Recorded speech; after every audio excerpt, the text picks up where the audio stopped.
नमस्कार मित्रांनो, सुस्वागतम. मुरंबा मालिकेच्या आजच्या भागामध्ये आता मालिका केवळ 7 वर्षांनी पुढे जाते.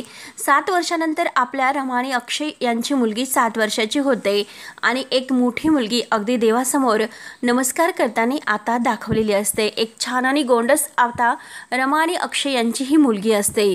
तेव्हा ती देवाला हात जोडते आणि गणूबाप्पाला म्हणते की गणूबाप्पा, आणि बाप्पाला म्हणते की हे बघ बाप्पा, अरे मला फॅमिलीचं चित्र काढायचं आहे शाळेमध्ये, मग तूच माझी मदत करशील का? अरे माझी आई कशी होती हे मला नाही माहिती आणि बाबा सुद्धा मला ते नाही सांगणार. बाप्पा तू मला सांगशील का माझी आई कशी होती? प्लीज तू माझी मदत करशील का बाप्पा? प्लीज बाप्पा सांग ना. आणि तेवढ्यात आता जी नोकरानी आहे तर ती येते आणि ती आरोहीला म्हणते की आरोही, अगं हे बघ ना, अगं तुला भूक लागली असेल, खाऊन घे, मी तुला भरवते. तेव्हा आरोही म्हणते की नाही, मी नाही खाणार असे म्हणत ती आता पुढे धावत असते आणि तिच्या मागे आता ही मोलकरीण धावत असते. ती मोलकरीण म्हणते की अगं तुला शाळेत जाण्यासाठी उशीर होतोय, थोडंसं तरी खाऊन घे. आरोही आता पुढे पळत म्हणते की नाही, मी नाही खाणार. म्हणून आरोही आता अगदी लपून बसते आणि तेवढ्यात मात्र पार्थ हा आपल्या रूममध्ये असतो. अगदी म्युझिक वगैरे आहे तर ते ऐकत असतो. पार्थसुद्धा आता 7 वर्षानंतर थोडासा मोठा दाखवलेला असतो आणि तेवढ्यात ती मोलकरीण दरवाजा उघडून आत येते. तेव्हा पार्थ विचारतो की कोण आहे? तेव्हा आता मोलकरीण विचारते की पार्थ, अरे बाबा हे बघ ना, अरे आरोही इकडे आली होती का? तेव्हा आता पार्थ म्हणतो की नाही. पार्थ मात्र आता ढोकून सुद्धा बघत नाही. तर आता मोलकरीण म्हणते की जरा याने डोळे उघडून बघितलं असते की काही याचं अगदी काही झाले असते का, म्हणून रागाने ती दरवाजा लावते कारण पार्थ तिच्याकडे लक्ष सुद्धा देत नाही. त्यानंतर आता आर्था आणि तारा हे एका रूममध्ये असतात. तर आता दोघी तेथे असताना ती मोलकरीण तेथे येते आणि म्हणते की तारा बेबी आणि अर्था, तुम्ही आरोहीला बघितलंस का? तारा मात्र अगदी रागाने नाही असं म्हणते. अर्था मात्र बिचारी आपली ही ताराचे केस असे व्यवस्थित स्ट्रीट करत असते आणि तेवढ्यात तारा तिच्यावर ओरडते की ए अर्था बेबी, अगं व्यवस्थित कर ना, अगं ओढू नकोस. त्यानंतर बिचारी आपली सीमा आहे तर तिच्या डोक्यावर परिणाम झालेला असतो कारण आपली रमा इतक्या दिवस झाले पण अजून सुद्धा आलेली नाही. सारखी रमा रमा ती करत असते आणि एक छोटीशी गोंडस बाहुली घेते आणि त्या बाहुलीच्या वेण्यात ती घालत असते आणि तेवढ्यात आरोही तेथे धावत येते आणि नाही नाही असं म्हणत असते. तेवढ्यात आता जी मोलकरीण आहे तर ती तेथे येते. सीमा तिला बघून विचारते की रमा कुठे आहे? रमा आली का आपली परत? सांग ना माझी रमा आली का पुन्हा, असं सीमा आता विचारत असते. तेव्हा मोलकरीण म्हणते की अहो काकू, सोडा ना ती बाहुली, कशाला आता ती वेड्यासारखी बाहुली धरतात हातात, कायम तुम्हाला तिचाच नाद असतो. आणि हे काय, तुमचे औषध सुद्धा तुम्ही घेतलेले नाही म्हणून ती औषध द्यायला जाते. तर सीमा ओरडते. सीमा म्हणते की हे बघ, तू मला औषध देऊ नकोस, रमा आल्यानंतर माझी रमा मला औषध देईल. सीमा ऐकायला तयार नसते. सीमा म्हणते की मी नाही औषध घेणार, जोपर्यंत रमा येत नाही तोपर्यंत, ती आल्यानंतर घेईल. तेव्हा आता मोलकरीण म्हणते की अहो काकू, येईल तुमची रमा, परंतु अगोदर औषध तरी घ्या. आता येईल रमा म्हटल्यानंतर आता सीमाला आनंद होतो. ती विचारते की खरंच माझी रमा येईल परत? नक्की येईल? म्हणून सीमाचा म्हणजे चेहरा लगेच खुलतो आणि लगेच ती मोलकरीण म्हणते की हो हो नक्की येईल. तर सीमा लगेच आता गोळ्या घेते आणि आता औषध घेतले मी, नक्की रमा येईल का? तेव्हा मोलकरीण म्हणते की हो हो नक्की येईल, तुम्ही बसा, मी आलेच. आणि परत मोलकरीण आता आरोही आरोही करत तिच्या मागे जाते. त्यानंतर मात्र आता मोलकरीण आरोहीच्या पुन्हा मागे येते, परंतु आरोही मी येणार नाही, मी येणार नाही असे आता ओरडत पुढे धावत असते. आणि तेवढ्यात मोलकरीण आता शोधत शोधत शशिकांतच्या रूममध्ये येते. शशिकांत आता सकाळपासून रात्रीपर्यंत फक्त आणि फक्त दारूच पित असतो. तेव्हा मोलकरीण दरवाजा उघडते आणि बघते तर काय, तेव्हा आता शशिकांत हा दारू पित असतो. तर मोलकरीण म्हणते की झालं, यांचं सकाळी सकाळी सुरू झाले. पूर्णपणे आता तो दारूमध्ये डुबालेला असतो आणि अगदी दारूच पित असतो. मोलकरीण आता बाहेर येते आणि अगदी आरोहीला शोधत शोधत अगदी थकून जाते. डोक्याला हात लावत म्हणते की कुठे गेली असेल आता ही आरोही, आणि समोर बघते तर काय, आरोही मात्र पडद्यामागे लपलेली असते आणि खालून तिचे पाय वगैरे आहे तर ते मोलकरणीला दिसतात. आता मोलकरणीच्या लक्षात येते आणि तिला हसू येते. तेव्हा मात्र आता आरोही म्हणते की मी नाही खाणार, म्हणून आरोही आता मोलकरणीची खूप अशी गंमत करत असते आणि उड्या मारत असते, मी खाणार नाही असे ओरडत असते. तेव्हा आता मोलकरीण म्हणते की आरोही खाना, आणि तेवढ्यात तेथे अक्षयची एंट्री होते.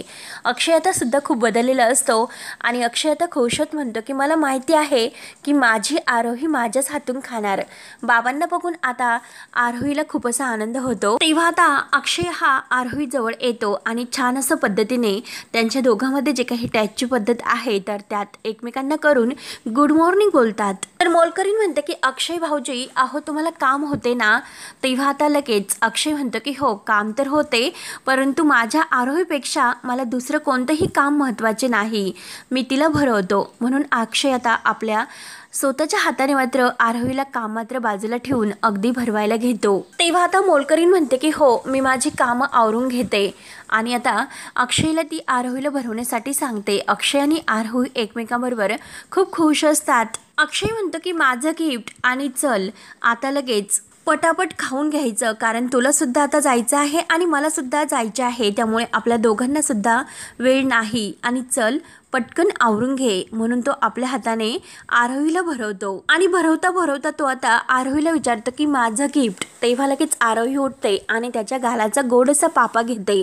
अक्षय खुश होतो. तर अक्षय म्हणतो की आता कसं, आता दिवसभर काम करण्याची एनर्जी मला आलेली आहे, कारण तू आता दिवसभर माझ्या एनर्जी बुस्टर आहेस, आणि चल आता पटपट खाऊन घे, आता आवरायचं आणि स्कूलला जायचं आहे ना, अभ्यास करायचा आहे, आणि रात्री मला गोष्ट सांगताना सर्व काही सांगायचं आहे की काय काय वाचलं काय काय नाही. त्यानंतर आता इकडे इरावती तर खूप बदललेली वाटते, कारण तिला आता एका फोनवरती बोलत असते आणि सांगते की नाही, मी बदलत नाही, परंतु मी नियम मात्र बदलते.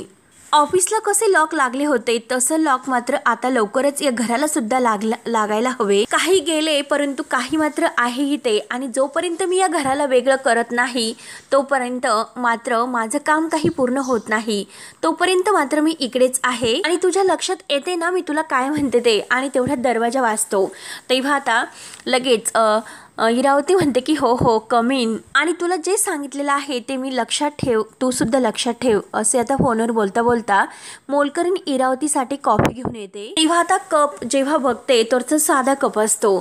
तेव्हा इरावती मोलकरीणला म्हणते की मला तर रॉयल कप हवा आहे, पार्वतीचा जो रॉयल कप आहे ना तर तो कप. आणि आता फोनवर बोलता बोलता म्हणते की मी तुला तेच सांगण्याचा प्रयत्न करते, आणि रागाने मात्र मोलकरणीच्या हातातील तो कप आहे तर तो असा बाजूला ढकलून देते. तेव्हा कप आणि चहा वगैरे कॉफी आहे तर ते सर्व काही फुटून खाली सांडला जातो. मोलकरणीला रागाने म्हणते की एकदा सांगितलेलं तुला नाही कळत का? आणि जो कप आहे ना तो परत इकडे कधीही वापरायचा नाही. जेथे आपलं डोकं वापरता येत नाही ना तर तेथे असा शहाणपणा करायचा नाही, आणि जर परत माझ्यासमोर तो कप आणला तर हा तू आज कप फुटला परंतु उद्या तू फुटशील. तेव्हा आता मोलकरीण अगदी बघतच उभी असते तर इरावती तिच्यावर ओरडते.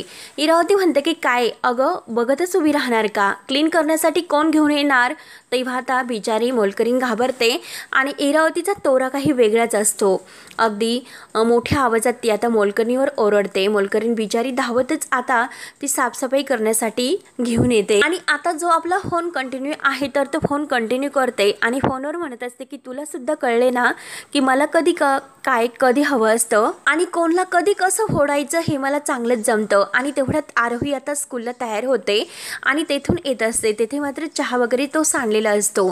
तेव्हा आरोही ती आतमध्ये येत असते तर इरावती तिला म्हणते की अगं बाळा, ए बाळा, अगं कप फुटलेला आहे, साईडने ये ना ग माझं बाळ. आणि जे काही स्कूलमध्ये तिला फॅमिली चित्र काढण्यासाठी सांगितलेले असते तर ती चित्र ते काढते, परंतु त्यात मात्र तिच्या आईचा फोटो नसतो.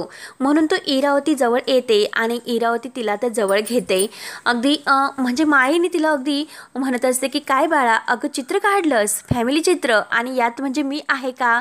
त्यावर आता आरोही म्हणते की हो, आणि मला स्कूलमध्ये जो प्रोजेक्ट दिलेला आहे ना फॅमिलीचं चित्र काढायचं आहे तर त्यामध्ये मात्र मला इथे आईचं चित्र काढता येत नाही, मग तू मला सांगशील का माझी आई कशी होती? तर इरावती तिला म्हणते की अगं शांत, थोडीशी शांत हो. आपल्या बाबांनी काय सांगितलं की या घरामध्ये मात्र आईचं नाव काढायचं नाही, ते आपल्या बाबाला नाही आवडत म्हणून. तेव्हा आता आरोही म्हणते की पण मी बाबांना नाही सांगणार, सांग ना कशी होती माझी आई. तर इरावती मुद्दाम तिला खोटं बोलते आणि म्हणते की हे बघ बाळा, अगं तुझी आई इतकी छान अशी भारी नव्हती, अगदी ती सामान्य होती, अगदी ओल्ड फॅशनची आणि 2 वेण्या घालत होती. आपली मोलकरीण आहे ना तिच्यापेक्षा सुद्धा अस्वच्छ, कळकट आणि मळकट होती. तिला जर आपण काही प्रश्न विचारला तर ती घुम्यासारखं उभी राहायची, उत्तर देत नव्हती. बघ तुला कशी स्वतःची मतं आहे, कशी ती कॉन्फिडंट आहे बरं, कशी चुरू बोलते. तिला तर बोलताच येत नव्हते, एकदम अशी मेंगळट होती. त्यानंतर आता इकडे रमा मात्र एका म्हातारीचं सॉंग घेते आणि काठी टेकत टेकत एका हॉटेलवर येते आणि एका हॉटेलवर आल्यानंतर आता म्हणते की ओ भाऊ जरा काही खायला द्या, हॉटेलवाल्या मालकाला म्हणते. तेव्हा आता तो मालक त्या म्हातारीला बघून अगदी रागावतो. तर आता रमा त्याला म्हणते की काहीतरी खायला द्या ना. तेव्हा कुठे बसू, तेव्हा तो म्हणतो की रागाने तिकडे बस. तेव्हा मात्र आता तो हॉटेलमधील नोकर वेटर आहे तर तो तिला अगदी खिचडी वगैरे काही खायला देतो आणि रागाने तिच्यासमोर अगदी लोटून देतो.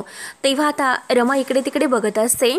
तेव्हा तो मालक आहे तर तो म्हणतो की ए म्हातारे घे ती खिचडी आणि खा लवकर, एकतर तुला फुकट मिळते त्यामुळे नशीब समज. तेव्हा मात्र आता रमा ही त्या खिचडीमध्ये हात घालते आणि अगदी आपल्या बोटांनी तपासून बघत असते आणि त्यानंतर मात्र ती इकडे तिकडे बघते.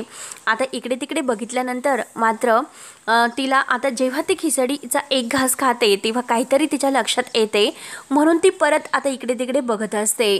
मात्र ती पुन्हा आता खिचडी असे अगदी निसल्यासारखं खात असते आणि त्यात तिला एक खडा सापडतो आणि ती परत आता बघते तर काय आणि परत म्हणते की ओ भाऊ आणि त्या मालकाला म्हणते की अहो भाऊ तुम्ही जो काही मला अगदी माझ्या नशिबात आलेला फुकटचा भात आहे तर तो खाण्यासाठी दिलेला आहे, त्यामध्ये तर खूप असे खडे आहेत, मग तुम्हीच सांगा की म्हाताऱ्या माणसाने कसं खायचं आहे बरं, जर माझा दात पडला तर मी काय करू. तेव्हा आता लगेच तो मालक म्हणतो की काय म्हटली आणि जरी खडे वगैरे लागले ना तरी सुद्धा खायचे, एकतर फुकटचा भात भेटला तुला काही ते सोनं भेटणार आहे का. तेव्हा आता रमा म्हणते की हे बघा मी तुम्हाला सोनं वगैरे नाही म्हणत, परंतु जर माझा दात वगैरे जर तुटला तर मी काय करू आणि जर डॉक्टरांकडे जायचं असेल तर मग पैसे कोण देणार, तू देणार का. तेव्हा मात्र आता तो मालक म्हणतो की हे कॅन्टीन आहे ना तर ते लहान मुलांसाठी आणि सगळ्यांसाठी अगदी स्वस्तात अगदी जेवण देणारं आहे आणि ते संस्थेचं आहे हे कळले ना तुला, तुमच्यासारख्या लोकांना फुकटचं जेवण मिळतं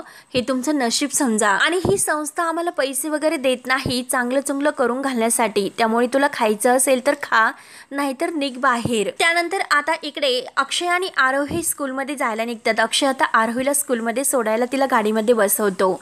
तेव्हा आता तो आरोहीला म्हणतो की चल सीट बेल्ट लावून घे.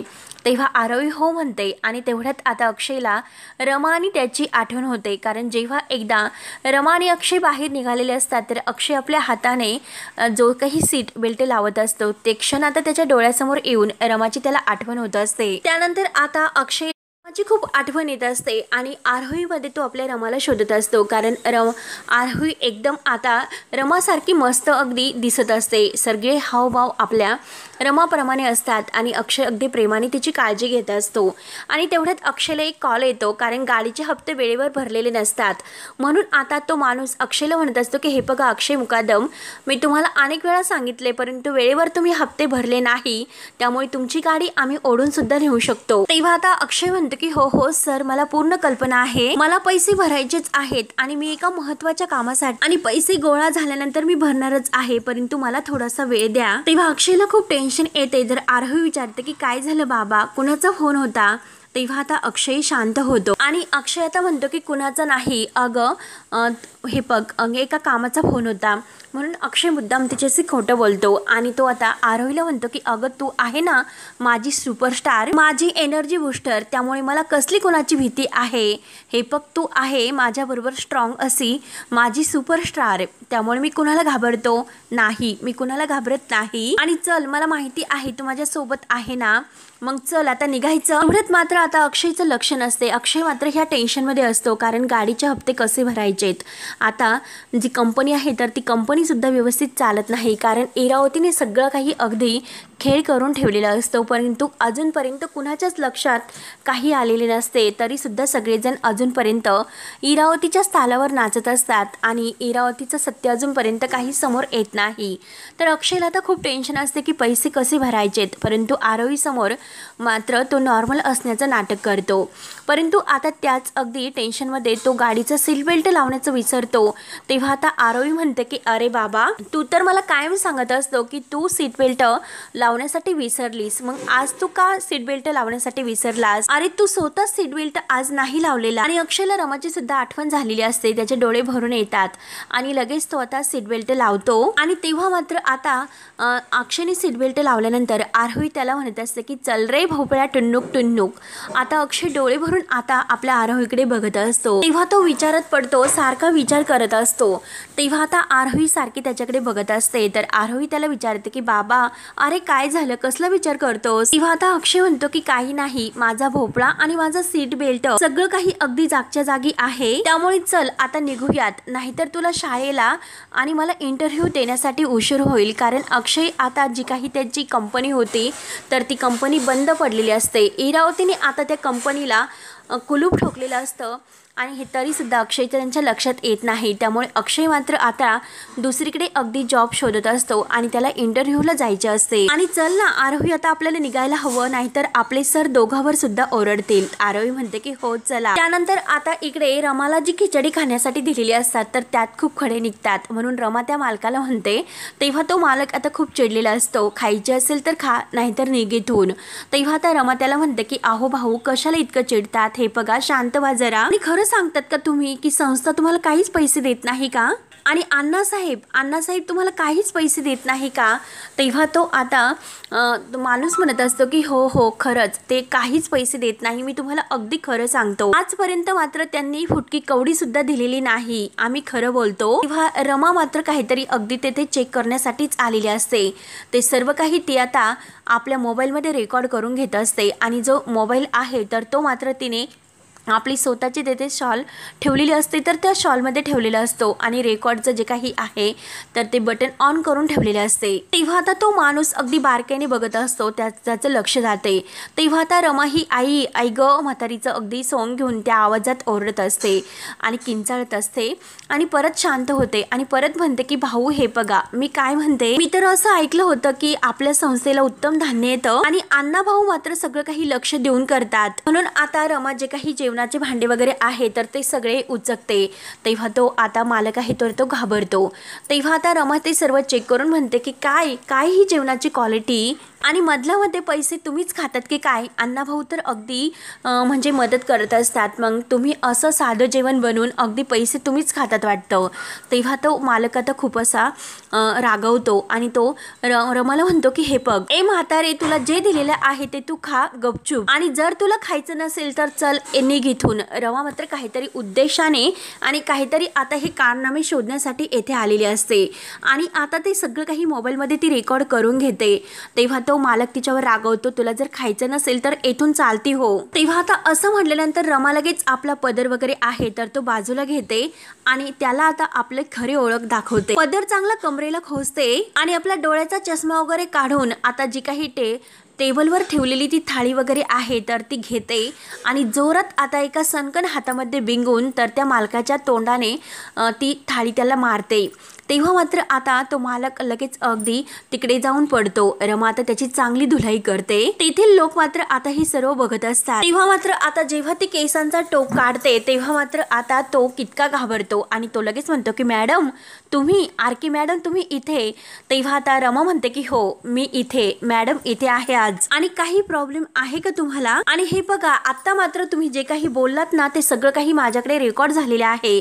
आता मात्र मालक खूपच घाबरतो. रमा आता त्याला चांगलीच अगदी भारी भरते आणि म्हणते की आता तुम्ही ऐका, आता ऑफिसमध्ये यायचं आणि जे काही मी सांगेल ते ऐकायचं. तेव्हा तो माणूस मात्र अगदी हात जोडतो आणि अगदी विनवण्या करत म्हणतो की मॅडम प्लीज असे करू नका. रमा आता म्हणते की हो खिचडीतील खडे कसे लागतात मी तुम्हाला दाखवतेच. तेव्हा तो माणूस खूप असे विनवण्या करत असतो, परंतु रमाने मात्र त्याला चांगला धडा शिकवलेला असतो. जो काही तो खोटं वागून लोकांना अगदी वाईट अन्न म्हणजे खायला देत असतो तर त्याचं रमा पूर्णपणे पर्दाफाश करते आणि रंगेहात त्याला पकडते, सगळं काही रेकॉर्ड वगैरे करून घेते आणि त्याला पोलीस स्टेशनला येण्याची आता धमकी देते। त्यानंतर आता इकडे आपल्या रमाची परिस्थिती पूर्णपणे बदललेली असते। रमा मात्र आता एक IPS ऑफिसर झालेली असते आणि तिकडे मात्र आता अक्षय याची तर पूर्णपणे दुर्दशा झालेली असते, कारण आपल्या अक्षयजवळ आता जॉब वगैरे काही राहिलेला नसतो, पैसा आणि सगळं काही अगदी काहीच राहत नाही, कारण त्याची आज वेळ परिस्थिती इतकी बदलते।